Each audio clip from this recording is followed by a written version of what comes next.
Mapagpalang umaga po sa atin lahat. Tayo maghahalo ulit ng fertilizer. At para makapag-abono tayo ngayong umaga. Kaya maaga tayong gumising, alas 3 pa lang ng madaling araw.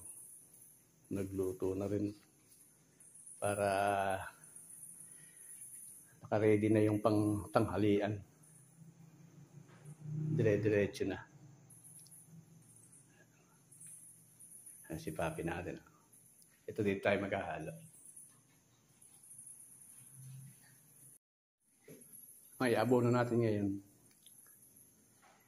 2 16-20.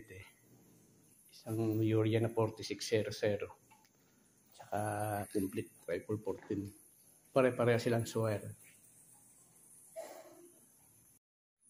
Ngayon nahalo na natin. Nagsasako na tayo ngayon. Yung 4 na sako, paglilimahin natin para medyo gumaan siya ng konti. Sa halip na 50 kilos siya, mababawasan na siya.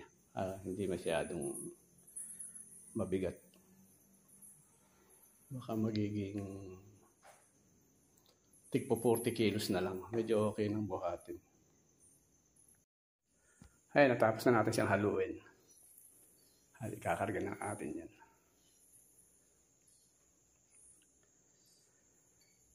Ayan, 5 sako na siya. Malaki ng iginaan. Ready na tayo. Ito yung aabonohan natin itong San Juan. Itong barangay San Juan. Ayan.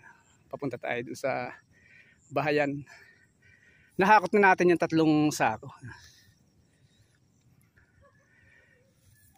Ayan, kasama pa itong 2 na ito.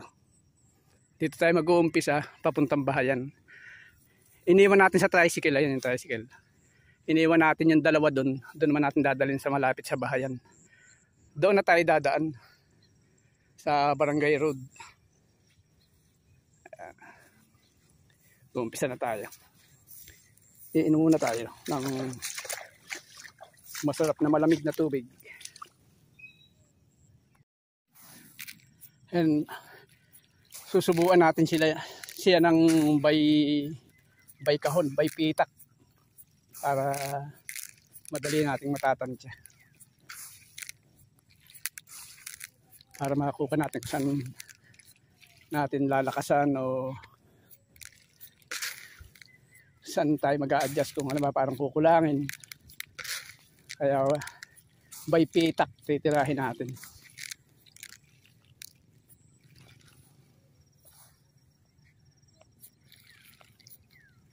Ayan, dito umpisa sa pinakadulo.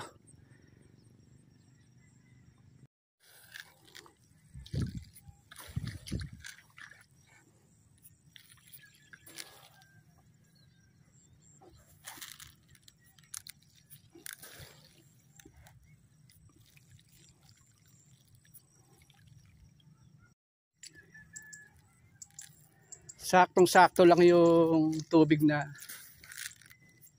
ng ating sinusubukan. Sanap lang. Karamihan sa kanya sanap. Yung bahagyang-bahagya lang. Kaya kahit umulan o may dumating na tubig, hindi masyadong aapaw. Mapupuno, ganun lang. Kaya inayos natin ng konti itong talo na ng tubig natin, lagpas-lagpasan siya, kaya hinarangan natin kahit paano ipipigil din. Kaya lang pag lumakas siya, maaaring masira uli siya. Mag-umpisa ulit tayong magsubo. Ito yung ating mahiwagang timba. Ay, nakatapos na tayo rito sa side na ito. Doon naman tayo lilipat sa may bahayan na yan. Bali 2 sako na lang. Ito yung natapos natin ito. Ayan, papunta doon.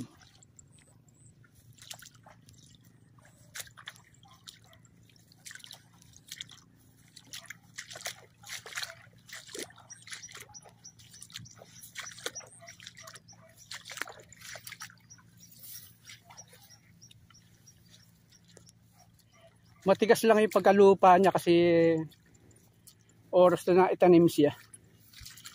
Walang tubig na dumating nung kung hindi bumagyo. Yung bagyo lang ang nakapagpatubig dito. Eh ngayon yung irigasyon malakas na. Kumbaga sa kuwan kahit paano may dumarating na rin kaya hindi siya mapatdan ng tubig ngayon.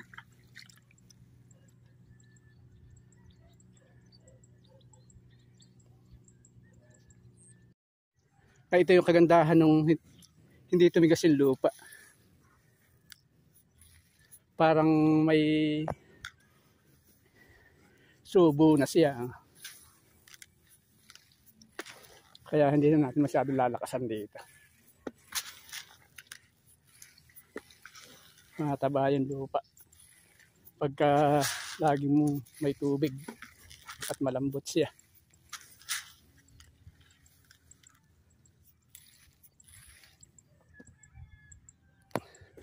Andito na tayo sa may bahayan.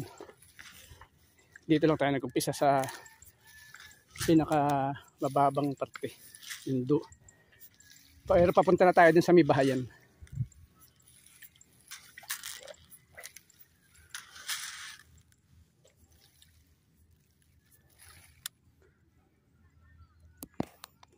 Yung mga katabi natin, mga nag-abono na sila.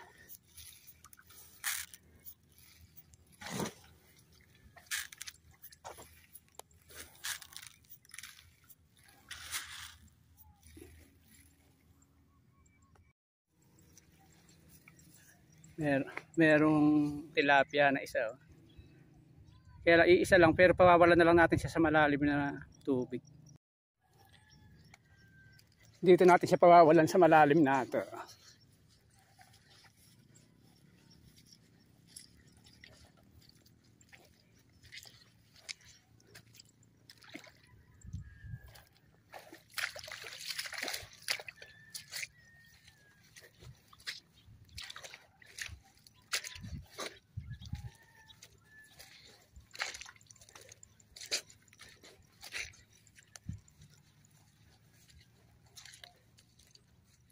Dito.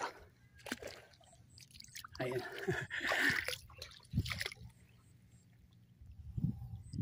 Pinawalan na natin siya dyan.